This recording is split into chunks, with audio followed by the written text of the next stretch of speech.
story. Jonathan? Thank you, Lucas. Let's continue the conversation with two people who have inside knowledge of the Bureau. Former federal prosecutor and FBI consultant Joe Moreno, and former FBI special agent and author of How to Spot a Terrorist Before It's Too Late, John Iannarelli. John, let me come to you first. Is there something unusual in what the FBI did here, in your view, or is it, as they say, standard practice?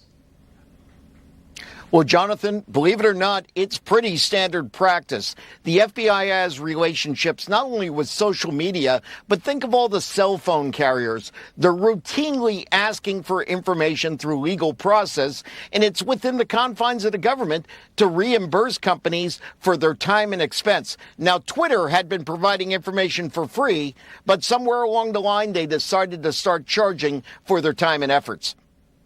And, Joe, I want to just read something that Jonathan Turley wrote in an opinion piece for FoxNews.com the other day. The Twitter files, he said, now substantiate the earlier allegations of censorship for surrogate or proxy. While the First Amendment applies to the government, it can also apply to agents of the government. Twitter itself now admits that it acted as an agent in these efforts. Is that your reading of this, that Twitter effectively acted as an agent for the government here?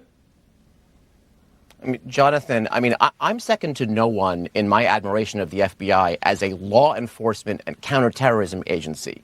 But its record recently in injecting itself in our elections and trying to police free speech is abysmal. Going back to the 2016 injection by James Comey of the Hillary email server issue, then its adoption of the Russia collusion issue, which enveloped us for 2 years, which was complete nonsense. And now, if in fact the FBI influenced Twitter's a publication of the Hunter Biden story, which it looks like it did, leading to the New York Post and others being barred from social media. This is a horrendous history of the FBI in this area. So the FBI should have absolutely nothing to do with our elections. And I absolutely agree that we need a full accounting of its interactions with not just Twitter, but other social media companies and any monies paid to these companies, why it was paid, what it was for, and who's responsible for it.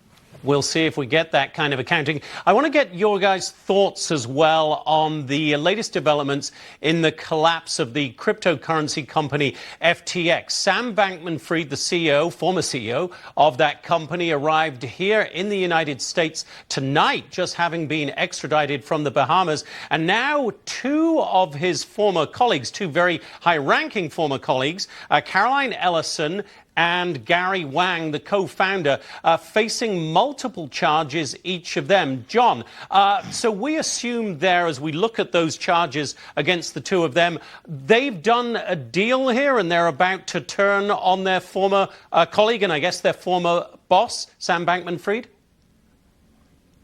Absolutely. Sam Bankman-Fried didn't want to stay in the Bahamas. He'd prefer to be in Club Fed here in the United States. And these two individuals are looking to avoid those same accommodations. They're competing for deals with the government. Testifying against their former boss will help keep them out of prison.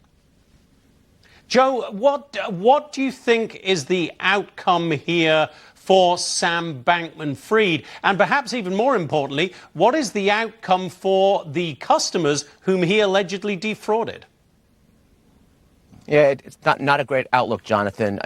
Whether you like cryptocurrency or whether you're not a fan, the fact is that this isn't really a cryptocurrency case. This is a standard investment fraud, right? So he's facing now securities fraud charges, wire fraud charges from both the Department of Justice and the Securities and Exchange Commission. And so the likelihood of the poor investors that put money into FTX is not looking good. The company's bankrupt. They are likely to get pennies on the dollar, if anything. And unfortunately, though, cryptocurrency will suffer because the government's going to use this as an excuse to regulate that industry. So unfortunately, the end result of what's an unfortunate investment scheme probably means more government intervention in an area that so far has been largely unregulated.